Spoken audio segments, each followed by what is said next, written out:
माल वाहतूकदारांच्या संपामध्ये पेट्रोल आणि डिझेल टँकर चालकही सहभागी झाले आहेत। परिणामी इंधन तुटवड्याची भीती आणि अफवेनं पेट्रोल पंपावर गर्दी वाढली आहे।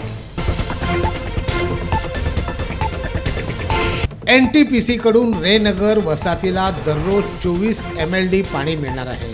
या संदर्भात या गृहनिर्माण प्रकल्पानं जलसंपदा विभागाबरोबर बिगर सिंचन पाणी वापर करार केला आहे।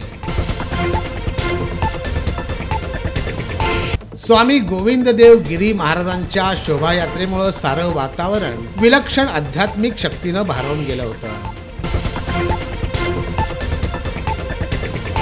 श्री सिद्धेश्वर यात्रा समितीच्या वतीनं भरवण्यात आलेल्या राज्यस्तरीय कृषी प्रदर्शनाचा समारोप झाला आहे। गेल्या 4 दिवसापासून होम मैदानावर हे प्रदर्शन आयोजित करण्यात आलं होतं।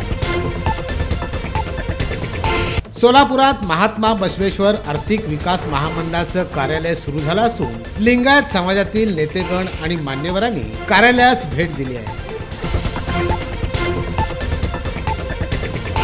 विद्यापीठातर्फे दिनांक 3 आणि 4 जानेवारी रोजी विद्यापीठ स्तरीय आविष्कार संशोधन महोत्सव आयोजित करण्यात आला आहे। अभय योजनेतून महापालिकेच्या तिजोरीमध्ये आजवर तब्बल 108 कोटी रुपये मिळकत कराच्या स्वरूपात जमा झाले आहे। विविध मागण्यांकडे लक्ष वेधण्यासाठी राज्यभरातील रेशन दुकानदारांनी बेमुदत संपाचं हत्यार उपसलं आहे।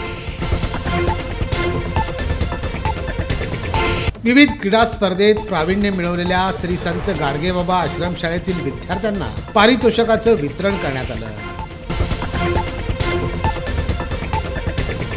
विद्यापीठ आणि सिंहगड कॉलेजच्या संयुक्त विद्यमानं फेब्रुवारी महिन्यामध्ये रेशीम उद्योग विषयक आंतरराष्ट्रीय परिषदेचं आयोजन करण्यात येणार आहे। नूतन वर्षाच्या पहिल्याच दिवशी महाराष्ट्रात 70 जणांना कोरोनाची बाधा झाल्यामुळे प्रशासन आणि नागरिकांची चिंता वाढली आहे।